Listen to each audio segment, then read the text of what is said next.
আসসালামু আলাইকুম। আশা করি সকলে ভালো আছেন। চলে আসলাম আরও একটি নতুন ভিডিও নিয়ে। আপনারা জানেন আমি দীর্ঘদিন যাবৎ আমি এই চ্যানেলে ভিডিও আপলোড করিনি। হয়তোবা আপনারা আমাকে অনেকেই ভুলে গিয়েছেন।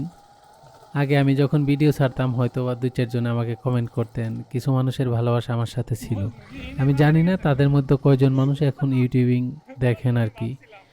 তো যাই হোক, আমি আবার নতুন করে ভিডিও বানানো স্টার্ট করেছি। যারা যারা আমাকে চিনেন অবশ্যই তারা আমাকে আর একটিবার কমেন্ট করবেন যে আমরা এখনও আছি।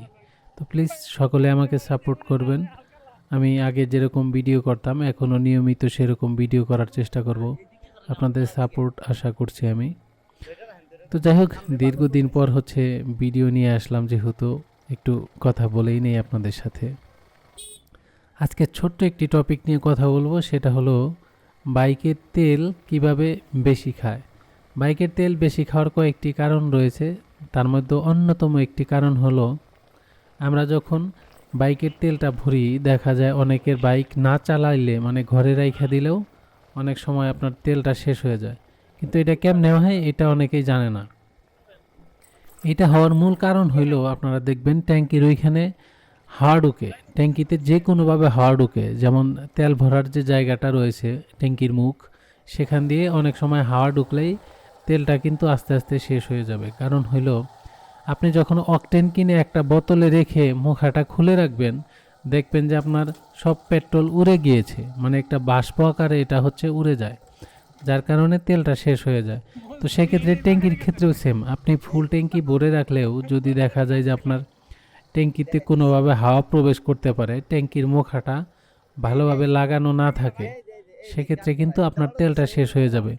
সেক্ষেত্রে আপনার বাইকের কিন্তু প্রবলেম না কোনো, এই প্রবলেমটা হলো আপনার সেটা হলো আপনার এই ট্যাঙ্কিতে মানে ছিদ্র থাকার কারণে কিংবা হাওয়া ঢোকার কারণে। তাই আপনাদের সবাইকে সাজেস্ট করব আগে ট্যাঙ্কিটা চেক করবেন যে কোনোভাবে এখান দিয়ে হাওয়া ঢুকে কিনা। কিংবা ট্যাঙ্কির মুখার নিচে দেখবেন একটা প্লাস্টিকের আবরণ থাকে, যেটা দিয়ে হাওয়া যেন না ঢুকে সেভাবে ঢাকা থাকে। তো সেই জিনিসটা চেক করবেন ঠিক আছে কিনা। যদি সেটা কোনোভাবে ফেটে যায় কিংবা নষ্ট হয়ে যায়, সেক্ষেত্রেও এই প্রবলেমটা হতে পারে। তো প্রিয় দর্শক, যাই হোক, আশা করি আপনারা বুঝতে পেরেছেন যে ট্যাঙ্কির তেল উধাও হয়ে যাওয়ার পিছনে এই কারণটি রয়েছে।